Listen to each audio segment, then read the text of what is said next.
you'll get a little message asking you to confirm that. So if you're in the witness protection program or something like that, then maybe you don't want to have it be recorded. But um, anyway, so tonight, what we want to do is just a general overview of the SAM program, which I know many of you have heard many times, but it never hurts to repeat it.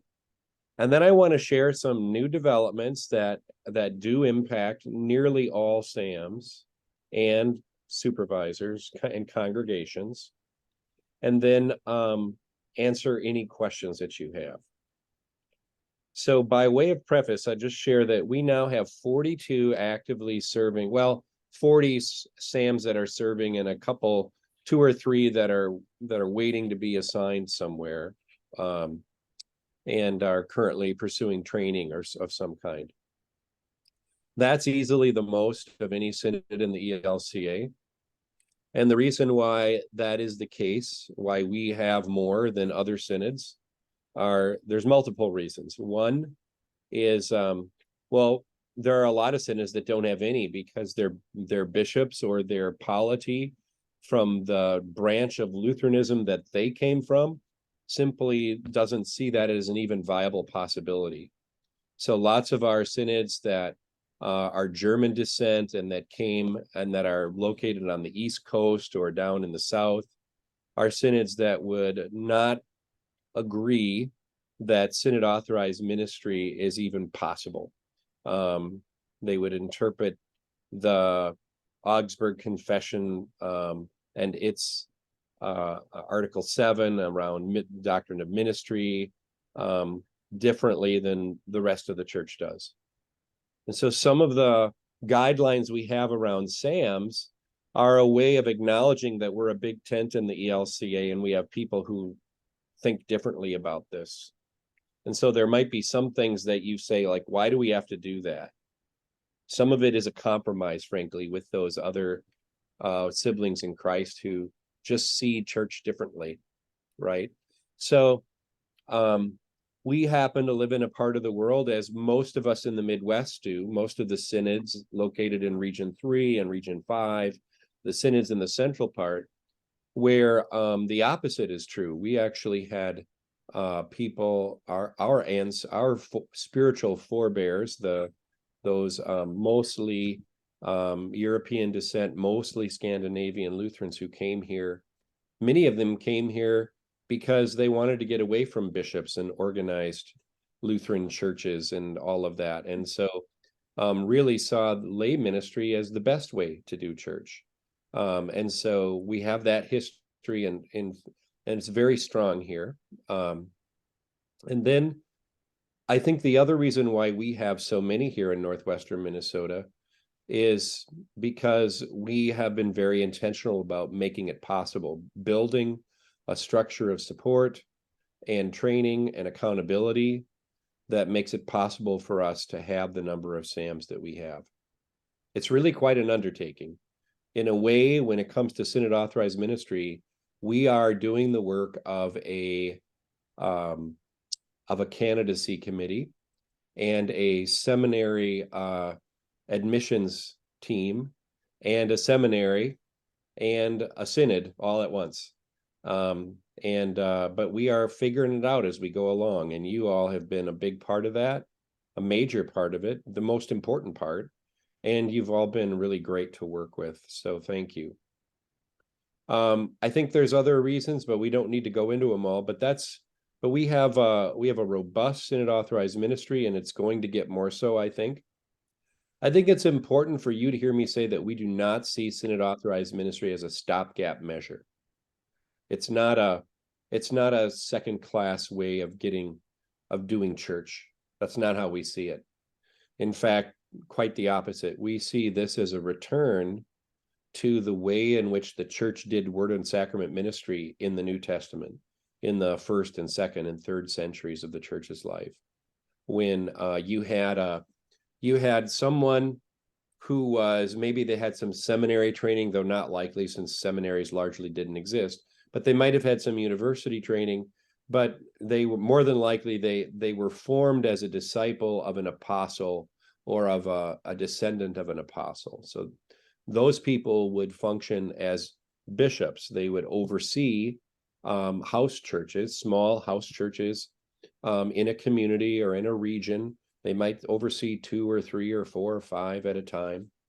And in those house services would be people who were called deacons, who were presiding at the table and sharing the gospel and sharing the word, and they were serving those communities as well. The New Testament calls them deacons. We call them synod authorized ministers, and we call those New Testament bishops, we call those mentors or mentor pastors.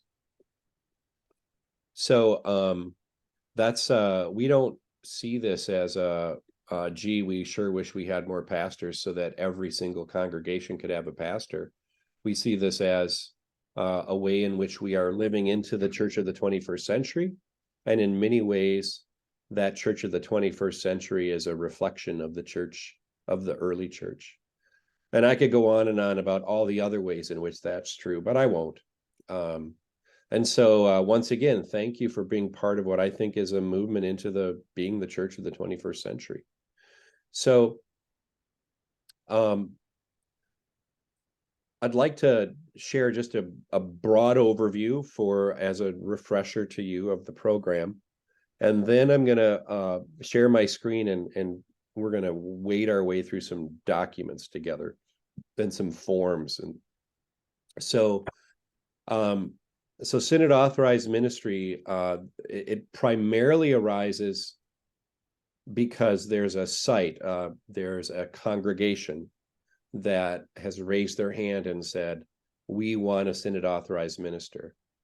Sometimes that's because they know for sure they're not going to get a pastor because of their size and their inability to partner with a nearby congregation, because maybe there isn't a nearby congregation. Sometimes it's because of, sometimes it is because of an interim situation where we can't find an interim pastor, and so they are raising up a synod authorized minister to serve in an interim capacity. Sometimes it's because it's just been, and more, this is happening more and more, it's just determined by all the stakeholders, by you in the congregation, by we on the synod staff, by the synod authorized minister, that this is the best way in this place to offer word and sacrament ministry. Sometimes it's because there are multiple parishes and one pastor who needs help if we're going to cover all of those little congregations inside of a parish. So, but it arises because of a need. And that's a little bit different than the way I became a pastor. I decided I wanted to be a pastor, right? So it was about my career aspirations or my aspirations in ministry, right? Whereas synod authorized ministry comes about because there's a need identified, a specific need in a specific place. Now, we do now have some SAMs that have come to us saying, hey, I want to be a SAM and I don't know where a need is yet. That's happening too. But generally speaking, it's what drives the discussion about and the calling of a SAM and the selection of a SAM, all of that, what drives it is the need of the local congregation. So I'm guessing that all of you can find yourself somewhere in those descriptions, or maybe some conglomeration of those descriptions too. So generally, what happens when a congregation lifts up someone who wants to be a SAM is we say, okay, great. You have to fill out an application. There's an interview with me, and then that SAM will begin coursework. If they haven't already had significant training, they're going to begin some coursework, and they can do that either at the Led by Faith Academy or schoolhouse that meets down at Luther Crest 6 times a year now. It used to be 3, now it's 6. You can get through all 6 courses in 1 year. Or some people choose to go through the certificate program at Luther Seminary because those courses count towards a MDiv degree if you decide you want to go on for an MDiv and become a pastor. So they begin that training. but SAMs can actually begin work right away. And we are the only synod that allows that. And the reason we do is because we are placing a lot of trust in that relationship between the SAM and that New Testament style bishop that we talked about, which is the mentor pastor, someone who will come alongside of you as a synod authorized minister and give you whatever it is that you need at your place and stage of formation, right? So some of you literally have an MDiv degree and have everything but ordination. Your need for that, the amount of time you need to spend with a mentor pastor in that case is probably very low. Maybe once a quarter is what we recommend, more of a check-in, right? And that's maybe true for several of you who have served as synod authorized ministers for years and had lots and lots of different kinds of training. You should be checking in with your mentor once a quarter. Now, when we have people who start with very little or no previous training in ministry,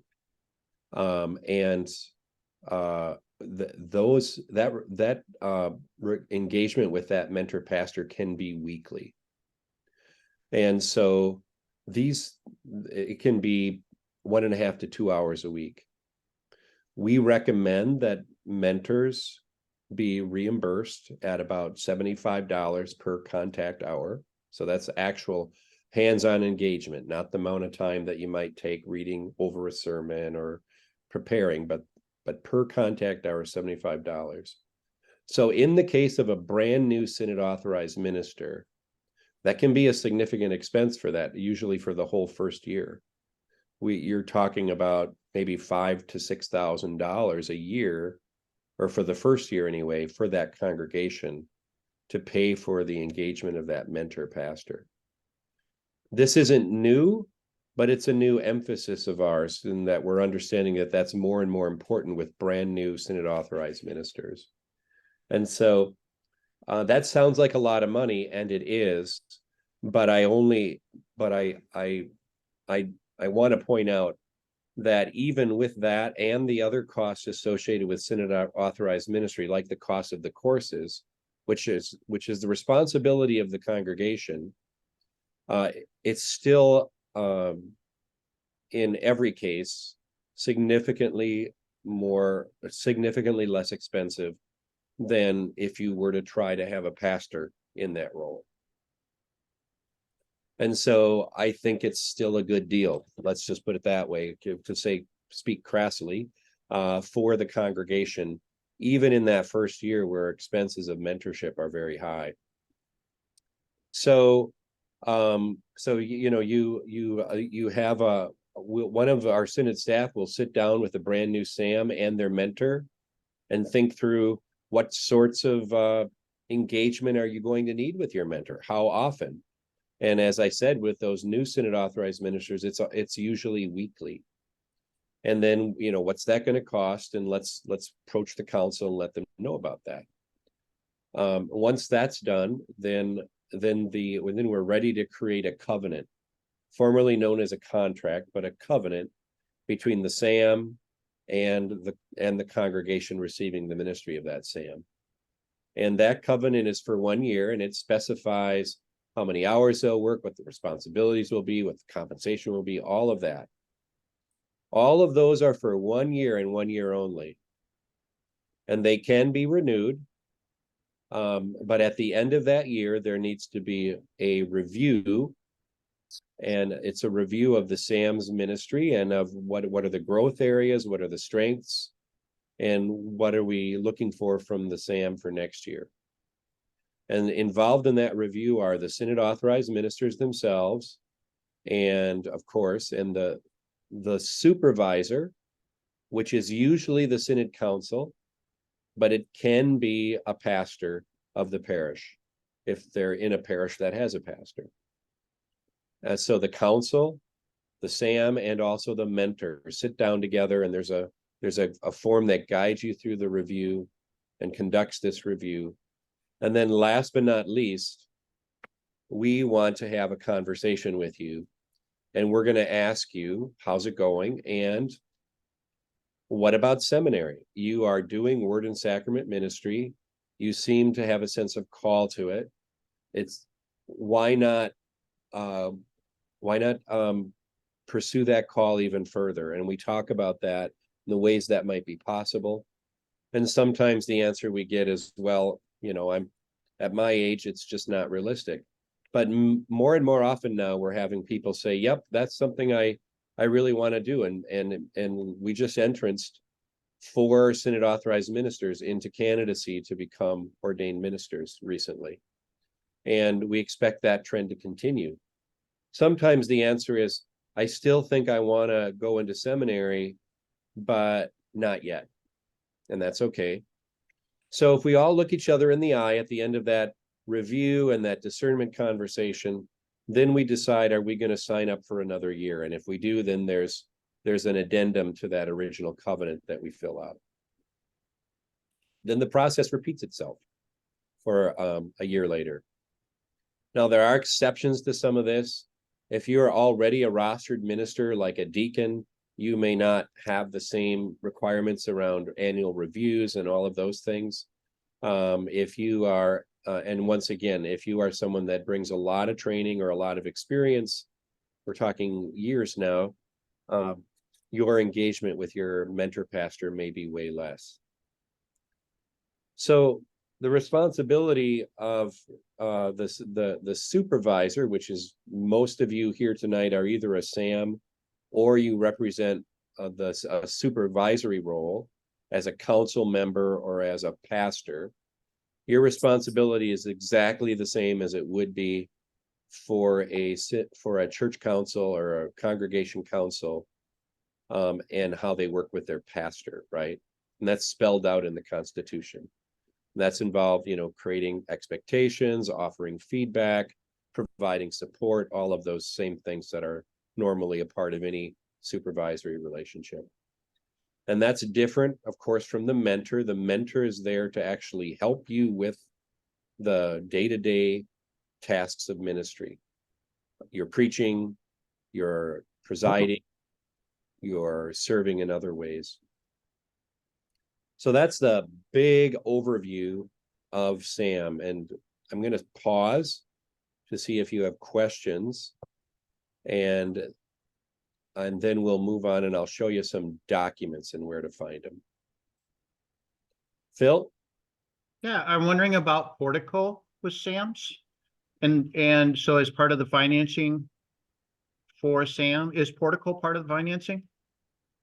It is in many cases, and it can be. If we have many SAMs who do have their benefits through Portico. I would say most don't, but it's certainly possible.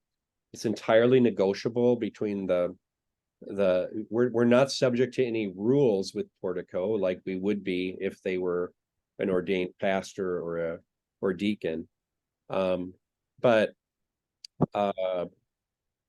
we would certainly, if you have someone who's serving full time and they need benefits, our first recommendation would be to look to Portico, or even someone that's serving half-time or more and needs benefits. And those are negotiable. Like, if you're half-time, is there a cost sharing, all of those things.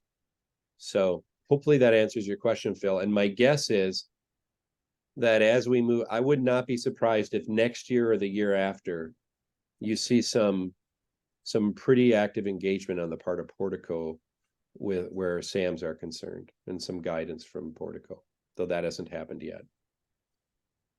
Other questions?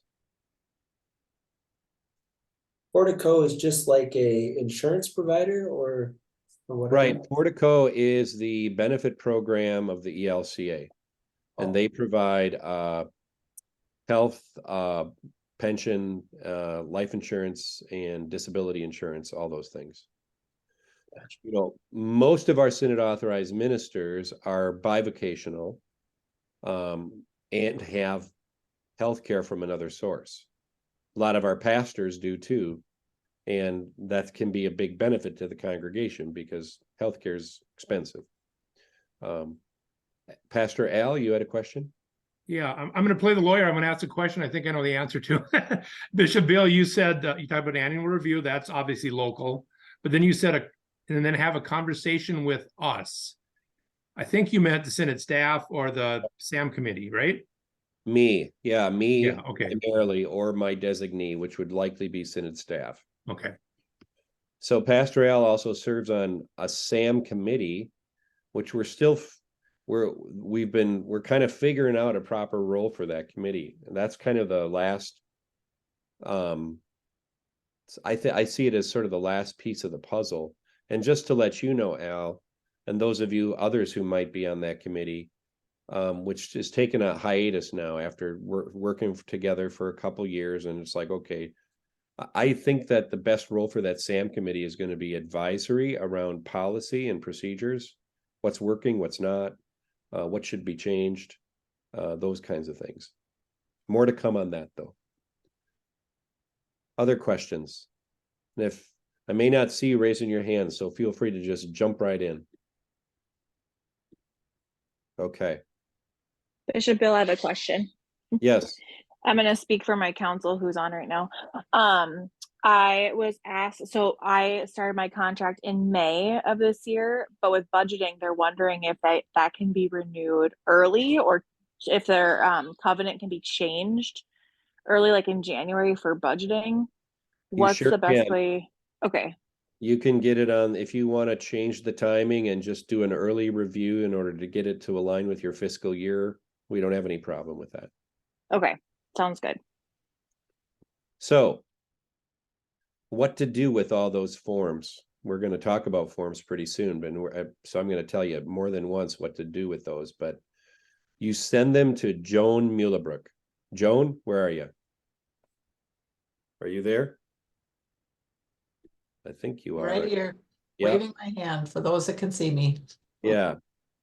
Joan is our financial and data system specialist. So she keeps track of the data, and she is the one that keeps track of all of your records and information. And she's the one who will remind you when your review is coming up. So you'll want to tell her if you're doing it out of cycle. So I prefer you not go longer than a year, but if you want to go shorter than a year, we just need to know that. And I think getting it on the fiscal year makes good sense. So what else, Joan? Anything else you want to say about your role? Nope, I will, as some of the longtime SAMs I don't have even a start date for, or they haven't been maybe doing as often an annual review. So some of those I will be following up with to find out when I can be telling them they should be doing an annual review and getting some of those pieces going as we're moving into this new process. Yeah, thanks. We'll be reaching out to you little by little. So as we, it takes some time for us. We're learning to sort of build this out. So if you're one of those long-serving SAMs that knows for a fact you haven't done a review in a while, you will eventually hear from us. So maybe not tomorrow, maybe not by the end of this year, but sometime next year probably. And then Kathy Levenhagen is on the call. I think all of you know Kathy. So I'm going to talk a little bit about Kathy's role, and she can too. She's sort of our resident expert on SAM ministry. She's one of our longest serving SAMs. She is the person you call when you don't know who else to call. You have a question about day-to-day ministry or about navigating the process, or you're discerning a next step. She's a great listening ear and source of wisdom for you. Kathy, what else do you want to say about that? Yep, I'm always open if you just have a question that you think, oh, it maybe sounds silly, but if you don't know the answer, please just have a chat with me. We can talk about that, or if you're just curious about something, I'm always open. Just get a hold of me. Thank you, Kathy. And also Kathy is always knows what's happening with respect to Led by Faith in terms of the courses. Yep. And she can give you guidance there. And also she plans the 2 annual retreats for Synod authorized ministers. So our other staff on this call are engagement ministers, me, Rebel. These are the people who might sit down with you. They might have that discernment conversation with you if you're a Synod authorized minister and you've just completed your review. They may be the people who are working with the congregation to discern whether or not you should have a Synod authorized minister. And if so, is this a permanent or a temporary, way of moving forward in ministry? They might be working with a Synod authorized minister who lives in the conferences that they cover to place them in a site that needs one. So those are some of the ways that the rest of the staff would get engaged with you.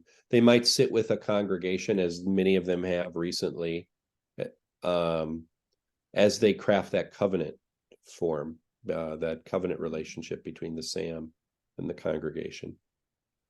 They might also sit with the mentor and the mentor pastor and the SAM to figure out what should this mentoring relationship look like. Dennis? Yes, I've been doing those things recently, and sorry I wasn't here at the beginning, so I wanted to introduce myself, Dennis Preston. So I'm in the Fergus Falls Conference and Alexandria conferences, so glad to be with you all. Thanks, Dennis. So I'm going to share my screen, and then I'm going to show you how to get to all these documents here, but I'm going to start with here. So this is a brand new handbook. It is a handbook just for Synod authorized ministry, and the goal of this handbook is that it would have everything you need to know about Synod authorized ministry. It currently says draft because it's been in draft form for several months now, but after the first of the year it won't say draft anymore. So it's got a little introductory letter from me, an overview on how to become a SAM. It's just a quick overview. It has, here's what you can find here, the different roles and the resources.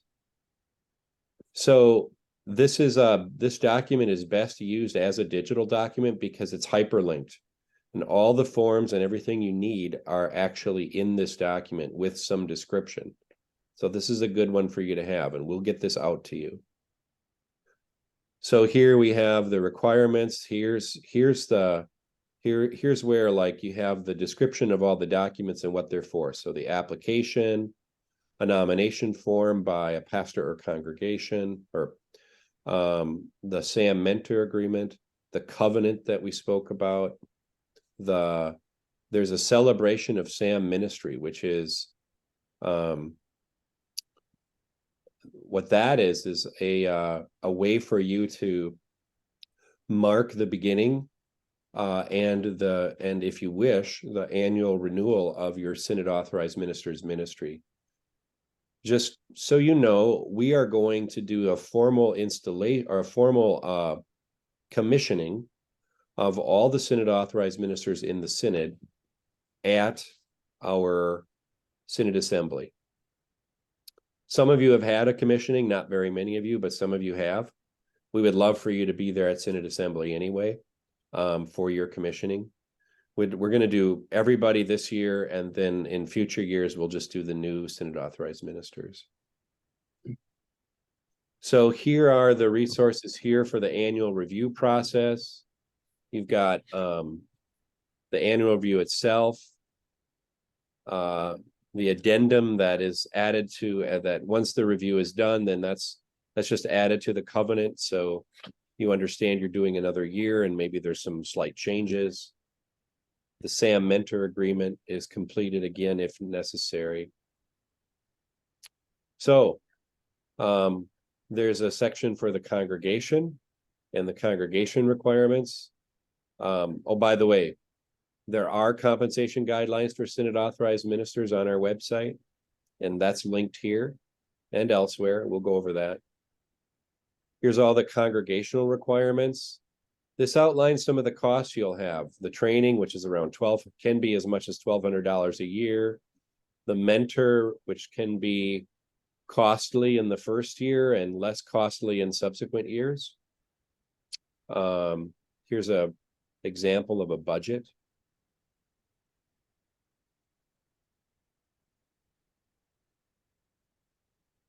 This talks about the roles of the mentor and some of the forms, the mentor job description, a reimbursement form for the mentor to submit to be reimbursed for their time with the SAM. So I'm gonna stop sharing, and I'm gonna just share a couple of documents that are new. Okay, so let me just see once.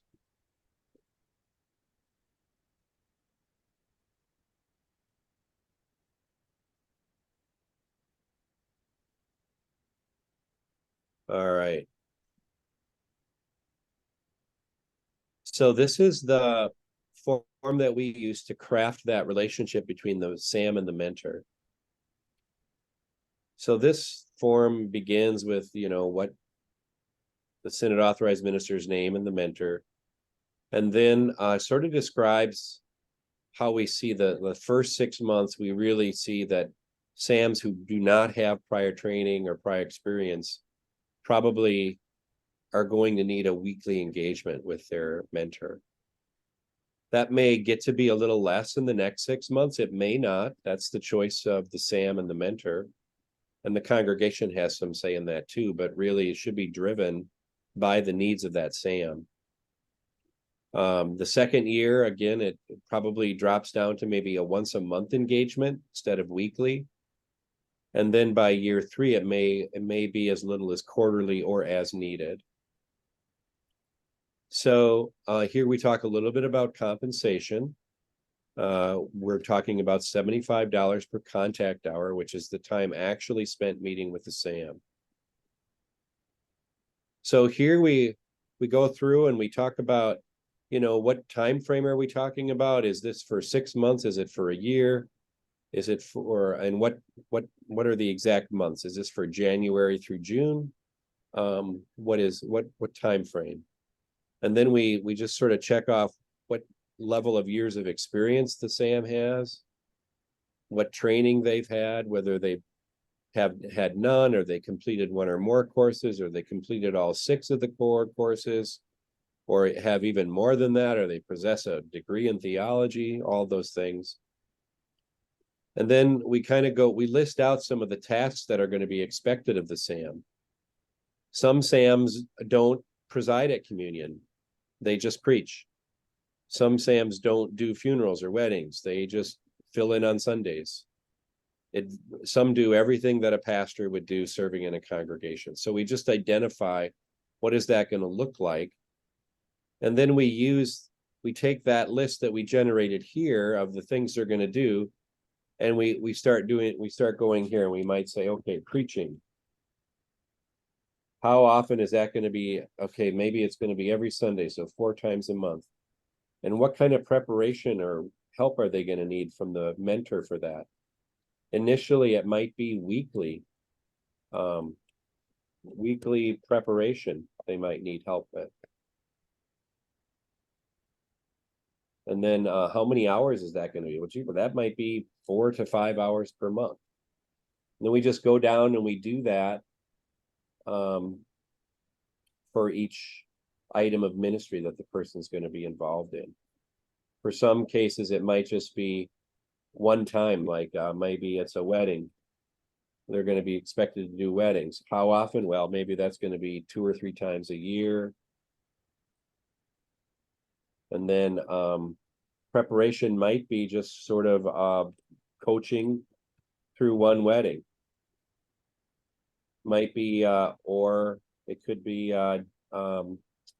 to observe the pastor doing wedding prep and leading a wedding, etc.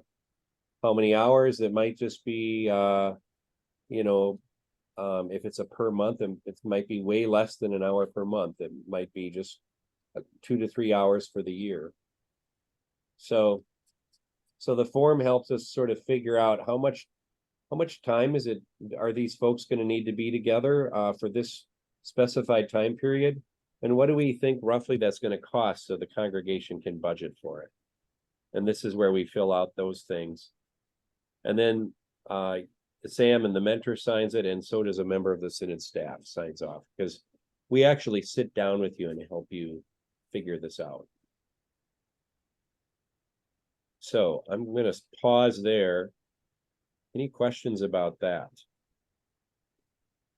And again, if you have questions, I can't really see you raising your hand. Just ask away.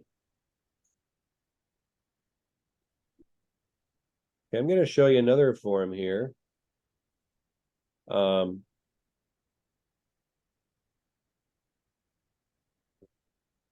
This is especially for mentors, but I want you to be aware of it too. So this is the form. This is the form that your mentor will use to share to inform the congregation of how many times they've met in the previous month, or whatever the previous time frame is. What they talked about, just very generally, not anything confidential, but just, yeah, we talked about preaching, or we talked about leading worship. And then how many hours, and then how much to reimburse. So here's an example. If you met 4 times for a total of 5.5 hours, this equals 5.5 times 75 equals $412. That would be submitted by the mentor to the congregation where the SAM is serving. So, questions about that?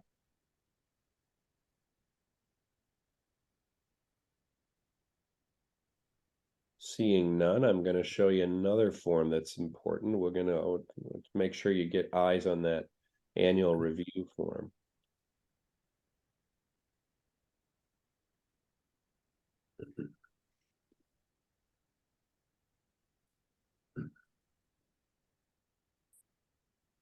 And did you say we'd be receiving a copy of this? Yes, you'll receive a copy of the handbook. We'll send it out to everyone. When should we be expecting that? It's also live on the website. Oh, Yeah, I'll show it to you. Hang on a sec here.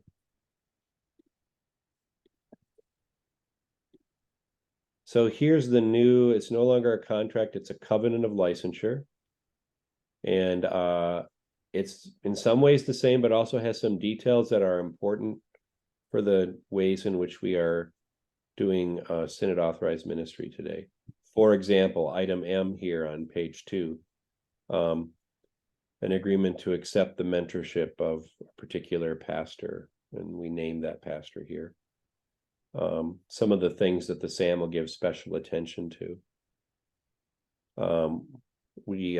We underscore some of the expectations of the congregation, like covering the cost of training and the cost of mentorship, and the SAM's attendance at the fall theology conference and the spring theology conference, those kinds of things. And then this is where the details of salary and stuff are figured out. So in many ways it's the same, but it has some new details that are important. And just like any contract for word and sacrament ministry service in our synod, those are all, whether that's with a pastor or a deacon or a synod authorized minister, those always contain my signature too. So that's in there. So now I'm going to show you how to get there. So bear with me here.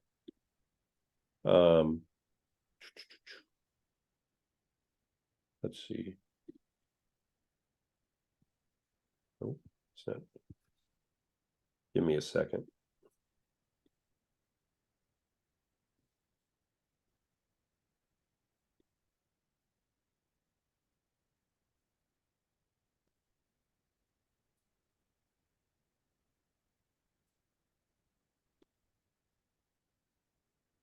All right.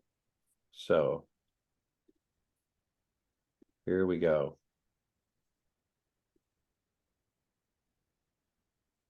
So this is our synod website. You can see the address up here, nwmnsynod.org. If you scroll down to the bottom here, or even not quite all the way to the bottom, there's a couple places. You can stop here at resources, and you can click on that, and you can scroll down, and you can look at here, and you can see, wow, oh, Synod authorized ministers. You can click there, and this has how to become a SAM, what those lay classes we talked about, the compensation guidelines, an archive of any Zoom check-ins we've done, and then the beautiful little link here that we love in the ELCA of all our forms related to this. So here you've got the handbook, the application, the covenant, the addendum to the covenant, the education form that you can use to track your education and submit to us annually with your review, a recommendation form from a pastor or from a congregation, the mentor's job description, the SAM mentor agreement, the reimbursement form, the annual performance review, a little note on historical context for your interest, which you can read, the compensation, defined compensation guidelines, celebration of SAM ministry that we just talked about, that you can do when a SAM begins a new year.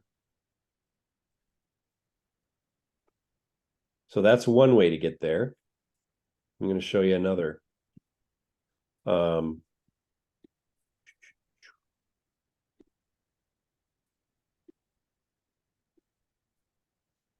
Okay, let's see.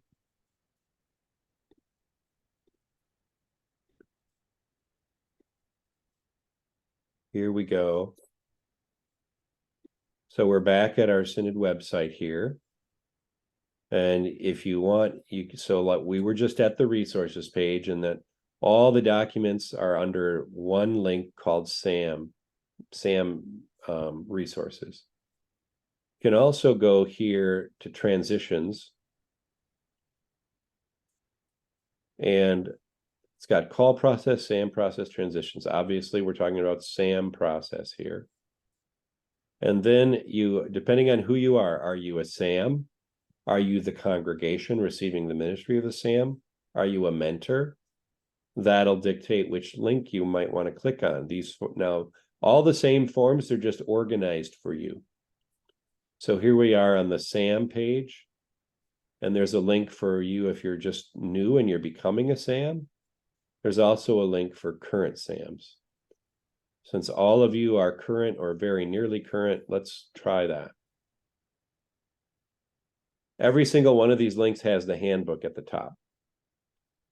And the thing to know about the handbook, just a reminder, is that all the links are also in the handbook if you have a digital version. You can get to all of these things, and it has a little explanation of them too. But here are the things that the documents you would need to be aware of if you're a currently serving SAM. Yeah, and why I put in the covenant of licensure in there is you might be a current SAM switching to a different congregation. So then you're going to need the new one, the new covenant, and not just an addendum to an existing covenant. Right. So, and if you go into our Synod website, and if you don't remember any of these links, again, one way is resources, SAMs, the other way is transitions, and then the different has them organized. You can also just hit the search bar and search for Synod authorized ministry.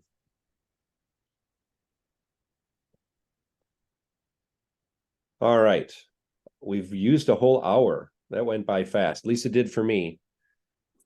Ask what questions you might have as we draw to a close this evening.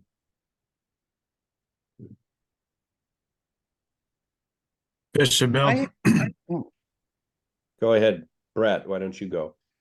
For those of us that have been long running ones, I know I submitted a paper to Bishop Larry many moons ago back in 2016. I guess it would be a point of question of wondering if that would still be on file, or do you want that for your records, for your staff and your administration? Or is there a grandfathering process in and just whatever we have so far, good to go? If you've been a SAM that's serving and you don't have to redo an application or anything like that. However, we do want you to use that annual review form. I think we recommend this for everyone, pastors, deacons, for that you have some way of reflecting on the year ahead and the year to come, and that annual review form is a great way to do it. Yeah, and I've filled that out for the last 4 or 5 years. So yeah, yep. So for those of you who are currently, that's the only thing you really need to attend to. And then the one thing that, just to remind you all, you when that review comes to us, we'll need to set up a conversation, usually between you and me, or maybe another staff person around. What about seminary? Is there a call to ordained ministry here? So, and you and I have had that conversation, Brett. So, I know kind of where you and I are that, but other questions? This is Marilyn. Yeah. The rumor mill in Sam Kingdom is that there's going to be a change to the education requirements. Is that something that is happening, or is it just a rumor? It's just a rumor. But I think I know where it comes from. So there is a proposed change coming around the candidacy process for ordained ministry. And the change that's coming, at least in its current form, which is not finalized and won't be for a while, probably more than a year, is that it would also affect SAMs, because the proposal is that for the application, if I want to be a pastor or a deacon someday, I go through candidacy and I fill out an application similar to the SAM application, but maybe a little more robust. I go through some psychological testing and evaluation, and then if the candidacy committee agrees, I'm entranced. There's a proposal to have that same process for Synod authorized ministers. And there's another piece in that I really like, which is that there would actually be a competency exam, which isn't designed to rule anybody out. It's more designed to figure out what kind of training do you need if you're going to serve as a SAM. Like, where are you already strong? Where might that mentor lean in, and where might you focus your coursework? So that competency exam, which is for everybody, not just SAMs, I think will be a helpful tool. So what that means is, I think what that means is that as a Synod authorized minister, you're already entranced into candidacy. So if you decide that you want to go on into ministry, you're already in candidacy, and now you just need to inform your candidacy committee that you're moving forward toward ordained ministry, and you're going to start taking seminary classes, etc. And you move through candidacy then. So I think it's generally a good thing, though it's a little more time consuming on the front end for SAMs. And there is some cost, because that psychological test, that an evaluation, has a cost to it. So that's probably where that rumor is coming from, but there's no proposal to change the education requirements. The educational requirements are the same 6 core courses that we've been using for many years. Except that now you can complete them in 1 year instead of 2. Right. I have a question about education, since we're on that. Yep. Years ago, we had joint trainings with Eastern North Dakota, and we had some marvelous courses. We had professors would come up from seminary, so I had a training on Psalms, Jeremiah, Revelation, you name it. Is there any thought of going back to some of those opportunities again? Well, those opportunities exist, but just not in that particular format. I mean, the seminaries all offer a lot of different courses that are pretty affordable, like through FaithWorks, at Luther. So we encourage people like yourself, Mike, who've had extensive training, but you still are doing your continuing education each year, to make use of those. But we're really not focusing on restarting that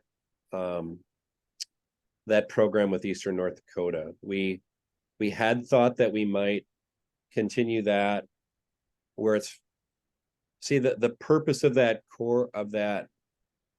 that school that we did in partnership with Eastern North Dakota was for lay enrichment. It was never really, at least the stated intention was never for training for Synod authorized ministry, but it sort of became that. And so it sort of entered into this sort of hybrid land that as we moved into the 2 brand new bishops and we looked at that, it didn't feel like it was helpful to focus energy on that alongside of the thing we're doing at Luther Crest with Led by Faith and what Luther has. So the short answer to your question is no. And you also got the long answer. So what else? Thank you. You're welcome. Well, I hope this has been helpful to you. Jonathan, were you going to ask a question? Well, and I don't know if it's so. How sold are we on the Sam name? I just feel like, and by the way, I'm a big Sam fan of the Sam people, but the term is not my favorite. I feel like maybe there's a better one or more of a first century name we could go to, but just a random thought to extend the meeting. I'm sorry. You know what, Jonathan, thank you. I've had those very same thoughts and we've had those conversations. I agree that SAM or Synod Authorized Ministry doesn't really have a nice ring to it, and we could probably come up with something. So I think you'll see that eventually. But we're kind of building the airplane as we fly it. So one step at a time. But here's a challenge to you all who are Synod authorized ministers. How about sending some ideas our way of what we might, and those of you who work with Synod authorized ministers and supervisors and mentors, send some ideas our way as to what we might call this way of serving in the church. Just don't change it to Synod authorized person.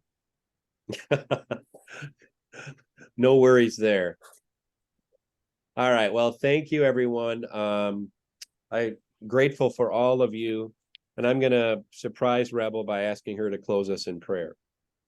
Oh, did she leave? I'm still here. I'm still good. here. Let us pray. Almighty and ever-living God, as you called apostles and evangelists and leaders and teachers to instruct and comfort and to care and to love, you have called these Sams, these folks who are walking with and loving and guiding and nurturing and doing all the things in your communities, in your congregations. We thank you for them. We thank you for their gladness to teach and to comfort. We thank you for their willingness to counsel and to guide. And we thank you that they're in our midst and that we get to do ministry together. Remind them often that they are loved and they are enough and they are indeed your children. Remind them that no matter what, tomorrow they still are going to be, no matter what happens. We are grateful for the ministry that we do together, and we are grateful for this world that we get to do it in. We lay it all at your feet, and we thank you for it all, each and every day. In your name we pray. Amen. Amen. Thursday night is a focus. We're going to go deep, do a deep dive on mentors and the relationship between mentors and SAM. So if you're interested, you're welcome back on Thursday, and we'll see you then, or not. Take care. Good night.